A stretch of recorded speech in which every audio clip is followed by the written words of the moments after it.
Selamat datang di channel Alur Donghua. Sebelum menonton, silahkan subscribe, biar Mimin tambah semangat update-nya. Kultivator wanita mengerutkan kening dan berkata, namun, ruang di sini sangat stabil sebelumnya. Sebelumnya tidak menunjukkan tanda-tanda letusan. Bagaimana badai spasial tiba-tiba muncul? Siapa kultivator yang membaca di area terdekat? Pria itu memutar janggutnya dan dengan tenang menjawab, apa yang aneh? Fluktuasi spasial skala kecil selalu sulit diprediksi. Perahu pengadilan emas mungkin luar biasa, tetapi mereka tidak dapat memprediksi semuanya.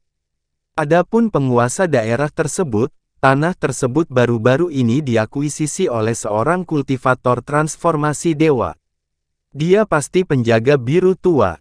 Wanita itu memegang piring mantra yang berkilauan di tangannya dan mengutak-atiknya sejenak. Kemudian dengan cemberut, dia menyarankan, lempeng roh asing tidak memiliki aura suku asing manapun. Sepertinya tidak ada yang bersembunyi di sini. Haruskah kita memanggil penjaga biru gelap terdekat dan menginterogasinya? Dia mungkin ada hubungannya dengan badai spasial. Kultivator menggelengkan kepalanya dan berbicara dengan ekspresi serius. Mengapa ada kebutuhan untuk melewati masalah? Selama makhluk asing tidak ada di sini, itu tidak ada hubungannya dengan kita, bahkan jika badai spasial mencurigakan. Jangan lupa bahwa kita memiliki banyak tugas lain yang harus diperhatikan. Lempeng Yin yang mengantisipasi badai spasial berskala besar yang terjadi di area lain. Setelah ragu-ragu, wanita itu terkikik dan setuju, kata-kata kakak Ma masuk akal. Saya terlalu terikat dengan masalah ini. Ayo pergi. Pria itu mengangguk puas dan terbang kembali ke Gold Court Boat dengan garis kuning. Wanita itu melihat sekelilingnya dan segera naik ke perahu.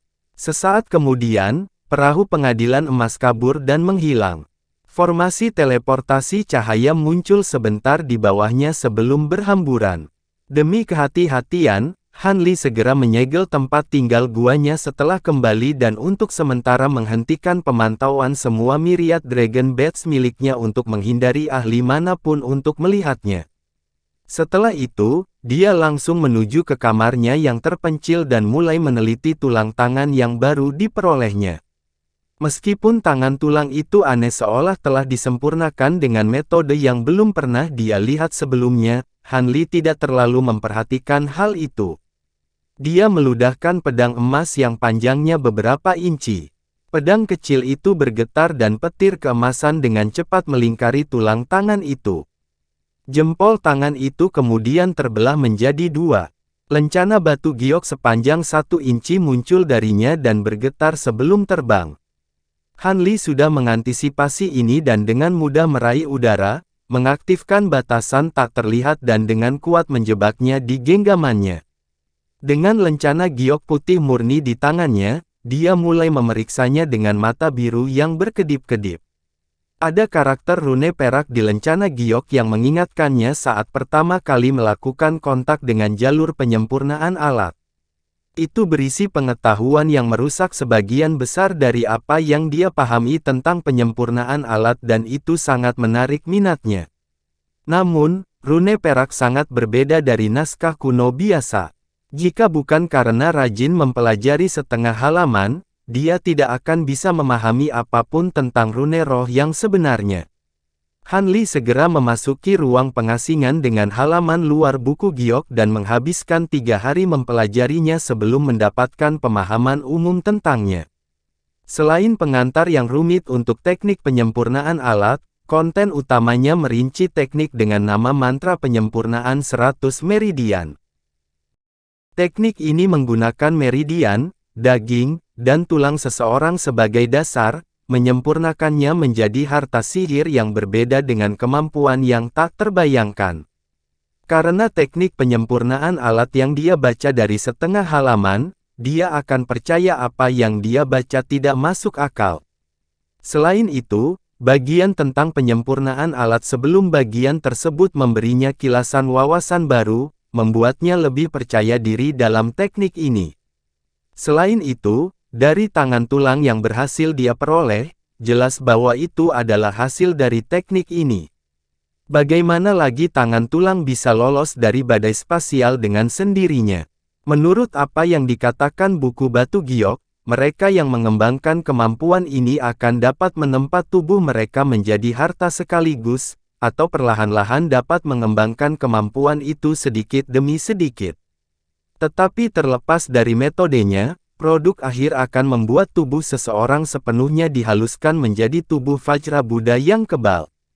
Setelah teknik rahasia itu selesai, terlepas dari kultivasinya sendiri, anggota tubuh mereka akan memiliki kemampuan yang mengguncang dunia dan tubuh mereka akan mendekati keabadian. Meskipun buku Batu Giok menggambarkan penyelesaian teknik ini dalam beberapa kata sederhana, Han Li dapat melihat informasi lebih dalam yang terkandung di dalamnya dan merasakan napasnya menjadi dingin. Bahkan jika teksnya dibesar-besarkan, kemampuannya sama menakutkannya dengan yang bisa dibayangkan. Metode untuk mengolah tubuh seseorang menjadi harta ini juga membutuhkan persyaratan yang hampir tak terbayangkan. Untuk mulai mengolah teknik ini, seseorang membutuhkan tubuh seperti tubuh Han Li, yang melalui penanaman seni Vajra yang lengkap. Jika dia ingin terus mengolah teknik ini lebih jauh dan memperoleh kemampuan yang dijelaskan, dia perlu memperkuat tubuhnya lebih jauh lagi. Jika dia mencoba melanjutkan kultivasi sementara tubuhnya tidak tahan, tubuhnya akan hancur.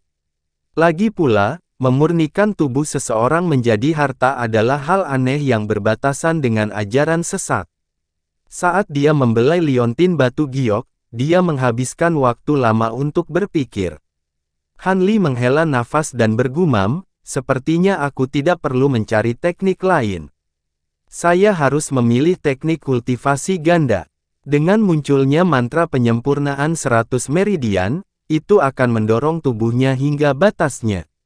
Awalnya ragu-ragu dalam memilih teknik kultivasi, dia akhirnya memutuskan dan berencana menggunakan serangkaian teknik manusia dan iblis yang telah direvisi untuk kultivasi sihir tubuh ganda. Dia menempelkan jimat pembatas di halaman Batu Giok dan menyimpannya di kantong penyimpanannya. Dia kemudian mengeluarkan slip giok merah samar. Ketika Han Li memperoleh seni setan surga Menhuzi, dia menggandakan seluruhnya pada slip Batu Giok itu.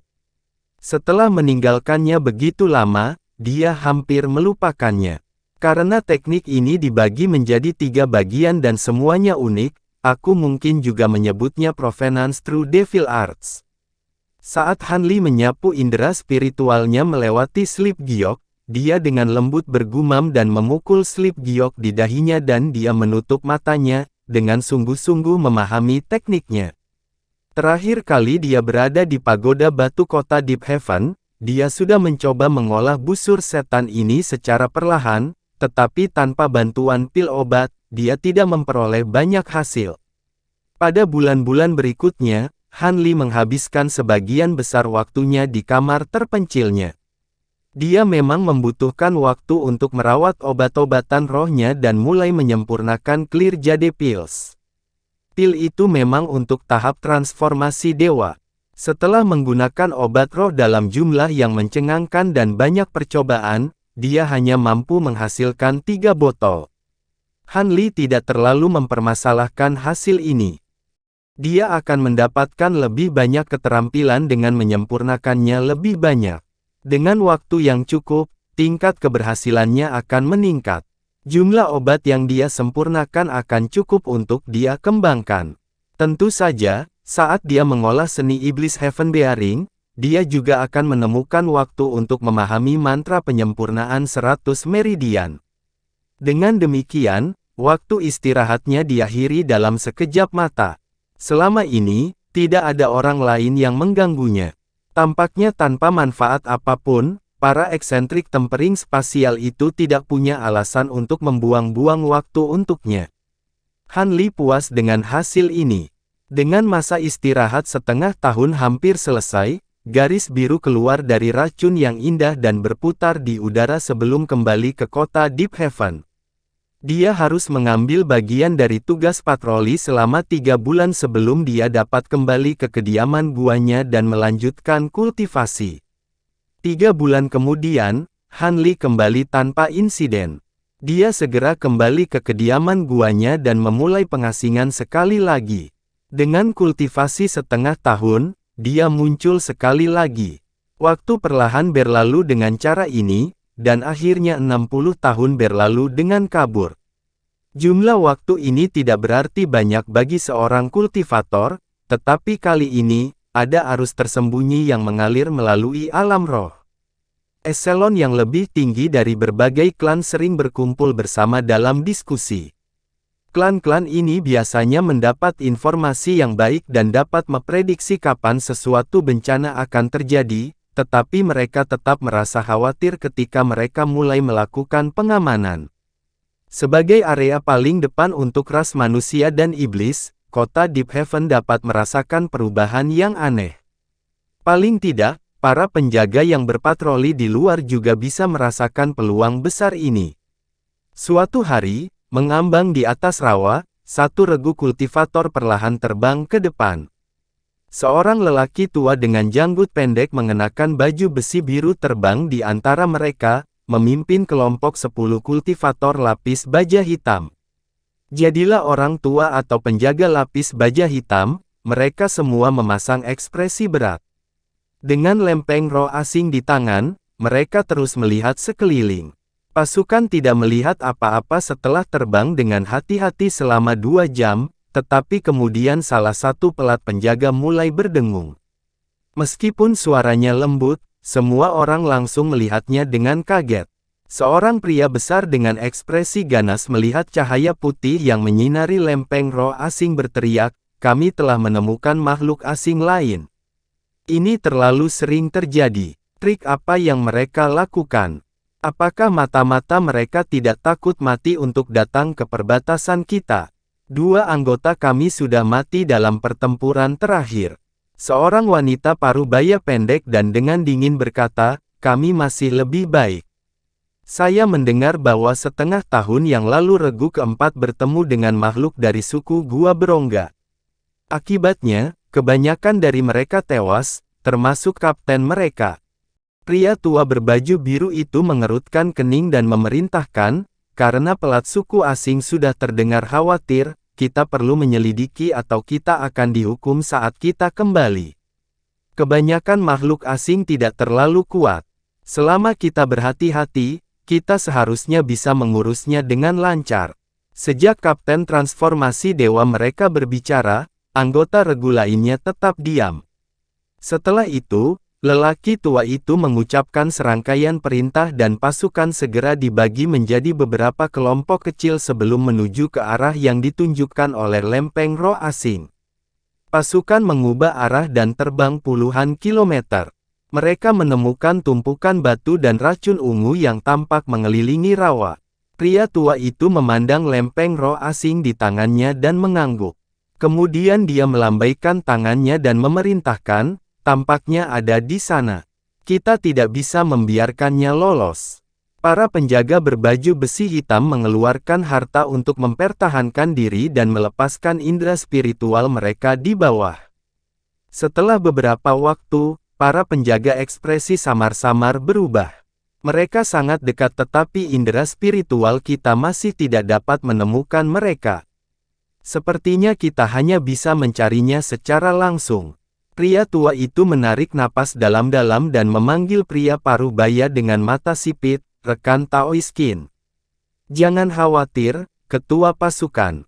Saya tahu apa yang harus dilakukan." Pria parubaya itu dengan cepat menjawab. Setelah itu, dia menamparkan gelang penyimpanan di pergelangan tangannya dan mengeluarkan setumpuk bola hitam legam. Dia mengangkat tangannya dan menyebarkan bola di bawahnya dan mulai bernyanyi. Serangkaian retakan terdengar dan permukaan bola berkilau dengan petir biru. Tubuh mereka berubah dalam sekejap mata dan mereka berubah menjadi lebah seukuran kepalan tangan hitam dan berdengung dari sayap yang bergetar. Yang lainnya tetap tak bergerak di udara. Hanya pria parubaya yang duduk di udara dengan tangan membentuk mantra. Dia membentuk gerakan mantra dan lebih dari 100 lebah besi.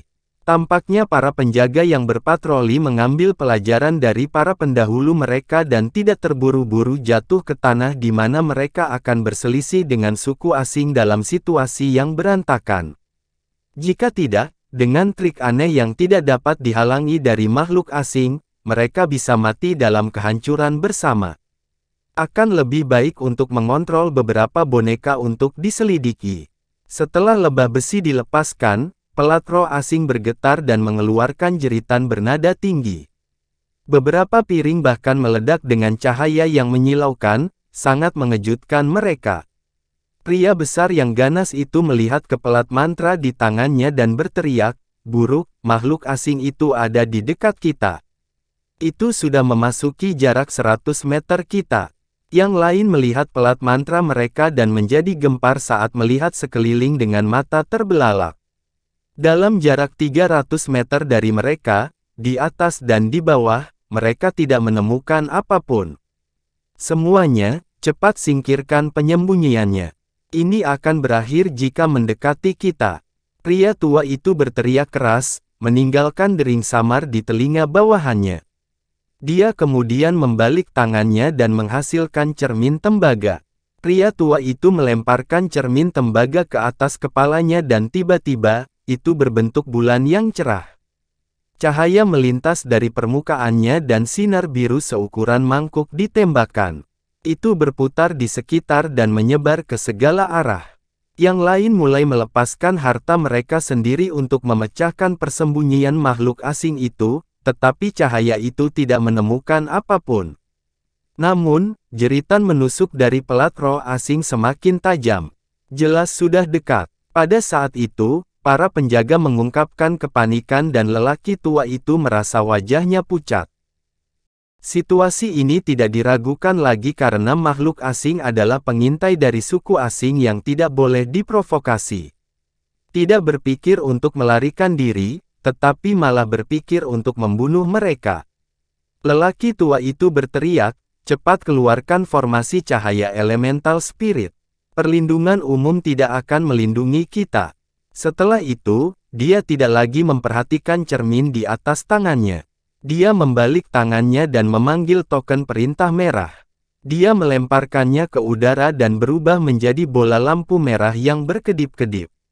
Penjaga lapis baja hitam lainnya tiba-tiba menyadari sesuatu dan mereka melepaskan berbagai alat sihir ke udara.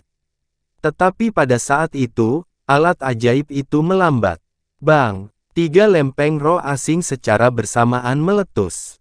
Di atas pemilik ketiga lempengan itu, beberapa keburaman samar tiba-tiba muncul. Siluet ini kabur begitu mereka muncul dan bergegas menuju para kultivator. 3 penjaga lapis baja hitam akhirnya menemukan siluet abu-abu ini dan berteriak. Namun, harta sihir dan cahaya roh yang melindungi mereka tidak menghalangi keburaman memasuki tubuh. Tiba-tiba, mereka menjerit kesakitan dan mereka jatuh ke tanah sambil menutupi kepala mereka. Tidak diketahui apakah mereka selamat. Begitu dia melihat kabur, wajah lelaki tua itu berubah drastis dan dia buru-buru berteriak, "Mereka adalah wayang kulit dari suku bayangan. Cepat lepaskan harta dan teknik atribut petirmu." Setelah itu, dia membuka mulutnya dan meludahkan pedang terbang berwarna putih keperakan. Begitu pedang itu muncul, itu menutupi lelaki tua itu dengan kilat putih keperakan. Setelah itu, bayangan abu-abu muncul tepat di belakangnya, tetapi guntur berbunyi dan kilat menyambar, melemparkan bayangan itu sejauh 10 meter. Suku bayangan memiliki reputasi yang terkenal, dan para penjaga segera menyadari apa yang sedang terjadi. Namun, hanya 2 dari mereka yang mampu melepaskan harta atribut petir. Sisanya merasa tubuh menjadi dingin dan mereka hanya bisa mengutuk. Petir adalah elemen yang sombong tapi langka. Tidak banyak kultivator yang memiliki harta karun seperti itu. Suku bayangan juga merupakan ras yang aneh. Terlepas dari harta yang dikaitkan dengan petir dan beberapa teknik aneh, tidak ada yang memengaruhi mereka. Dan di saat ragu-ragu mereka, lebih banyak bayangan abu-abu muncul di bawah mereka. Para penjaga berbaju besi hitam saling memandang dengan ketakutan dan mereka berteriak, berhamburan ke segala arah dalam upaya untuk membuang bayang-bayang. Namun, bayangan abu-abu itu tampaknya benar-benar menjadi bayangan sang kultivator. Mereka berubah menjadi seberkas cahaya abu-abu dan tanpa henti mengejar. Dalam sekejap mata, para kultivator dan wayang kulit berjarak 100 meter. Yang tersisa di lokasi aslinya hanyalah lelaki tua itu dan dua penjaga berbaju besi hitam lainnya yang memiliki harta karun petir. Namun, seiring berjalannya waktu, semakin banyak bayangan abu-abu mulai muncul di depan mereka. Sekarang ada 8 yang melayang di sekitar mereka, tetapi gulungan petir terus menahan mereka. Namun, bayangan ini sepertinya tidak mengenal rasa sakit karena mereka terus mendekat. Pria tua itu menarik napas dalam-dalam dan tidak lagi memikirkan kesejahteraan bawahannya. Pergelangan tangannya menyala dengan lampu merah dan tiba-tiba menghasilkan setumpuk jimat. Makhluk jahat, kamu mencari kematian. Pria tua itu memelototi mereka dengan ganas dan mendekati salah satu bayangan. Dengan ekspresi kasar, dia melepaskan jimat. Itu berderak tajam, melepaskan selusin petir bercabang biru ke gambar abu-abu itu. Gulungan guntur berdering dan kilat meletus. Bayangan abu-abu mengeluarkan rengekan saat jaring petir mengelilinginya dan mengubahnya menjadi debu. Orang tua itu sangat senang melihat ini. Tampaknya biaya yang lumayan dari jimat petir ini juga sepadan. Dia membalik tangannya untuk menghasilkan setumpuk jimat lain dan melepaskannya dalam serangan. Tapi saat garpu petir hendak menyerang bayangan abu-abu lainnya, dengusan dingin terdengar dari sekitar. Sementara itu, bayangan abu-abu itu tiba-tiba mengeluarkan tangan besar berwarna hijau dari depan tubuhnya dan jari-jarinya kabur. Tangan hijau menangkap semua petir di tangannya. Setelah serangkaian letusan teredam, petir menghilang tanpa jejak. Bayangan hijau, murid lelaki tua itu menyusut. Kalian semua mencari kematian. Suara dingin tanpa emosi terdengar dari tangan hijau itu. Tangan itu bergetar dan berputar, berubah menjadi siluet lampu hijau. Siluet itu berbentuk seseorang, tetapi kepala sangat besar, sekitar 2 atau 3 kali lebih besar dari manusia biasa. Lampu hijau berkedip-kedip dari wajah untuk mengungkapkan sepasang mata merah cerah. Tampaknya itu adalah Shadow Tribe bermutu tinggi. Bibir lelaki tua itu berkedut dan wajahnya membiru. Meskipun petir efektif pada sebagian besar suku bayangan, bayangan hijau berada pada level yang sama dengan kultivator tahap transformasi dewa dan tubuh mereka agak tahan terhadap petir. Ketika seorang kultivator transformasi dewa dan bayangan hijau bertarung, sebagian besar, kultivator itu mati atau kalah. Dan dari jumlah wayang kulit yang bisa dikendalikan oleh bayangan hijau, dia takut bayangan hijau itu adalah yang tertinggi di kelasnya. Hati lelaki tua itu benar-benar jatuh. Pada saat itu, dia mendengar letusan jauh dari kejauhan. Jelas bahwa para penjaga lapis baja hitam tenggelam dalam pertempuran putus asa. Bayangan hijau itu tidak mempedulikan teror lelaki tua itu dan maju selangkah. Tubuhnya bengkok sampai dia berada beberapa meter dari lelaki tua itu dan dia mengangkat tangannya ke arah petir sombong yang mengelilingi tubuh lelaki tua itu. Dia berencana untuk langsung mengambil harta sihir orang tua itu. Jantung lelaki tua itu melonjak. Bayangan hijau itu terlalu cepat. Sudah terlambat baginya untuk menghindar. Dia hanya bisa berteriak dan menuangkan seluruh kekuatan sihirnya ke dalam harta pelindungnya. Petir perak bergemuruh di depannya dan tumbuh 3 kali lebih tebal. Ketika bayangan hijau melihat ini, jejak penghinaan muncul dari mata merahnya, dan telapak tangannya terus maju. Dia mengulurkan tangan untuk meraih petir. Guntur bergulung dan sambaran petir yang tebal pecah dalam tampilan liar, akhirnya memperlihatkan pedang kecil. Pedang kecil itu mengubah bentuknya terus-menerus dan bergetar dengan liar, tetapi tangan besar berwarna hijau itu tetap kokoh. Wajah lelaki tua itu menjadi pucat. Bayangan hijau mengeluarkan tawa yang membingungkan dan tubuhnya kabur seolah-olah dia akan mengambil tindakan. Tapi tiba-tiba, guntur terdengar di atas lelaki tua itu dan cahaya putih biru menyala. Siluet bersayap tiba-tiba muncul. Begitu sosok bersayap itu muncul, dia mengarahkan tangannya ke bawah.